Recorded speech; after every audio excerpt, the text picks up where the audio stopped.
কুনাল পান্ডিয়ার মধ্যে যখন হঠাৎ করেই মিচেল স্টার্ক ভর করে তখন আসলে সে কিন্তু বাউন্সার মেরে দেয়। মানে যে সে বাউন্সার না পুরা 100+ গতিতে বাউন্সার মেরে দিয়েছে। ঘটনা হচ্ছিল আপনার ভেঙ্কটেশ আইয়ার তখন সে আসলে হেলমেট ছাড়া খেলতেছিল, ঠিক আছে? হেলমেট ছাড়া খেলতেছিল কারণ সে স্পিনারের বিপক্ষে খেলতেছিল, ওই সময় স্পিনাররা বল করতেছিল। কিন্তু এই কুনাল পান্ডিয়া হালাই কি ভাবলো, কইলো যে মনে মনে কইলো যে আমরা স্পিনার, তার জন্য তোমরা প্রোটেকশন ছাড়া খেলবা, এটা তো হতে পারে না বাবাজি।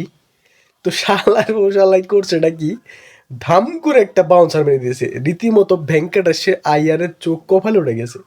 মানে হালাই করলোটা কি, মানে কামটা করলো কি, মানে এই বাউন্সার এমন একটা বাউন্সার মারছে, এটা মাথায় লাগলে মনে করেন যে মাথার খোপড়ি মোপড়ি সব খুলে যেত গা।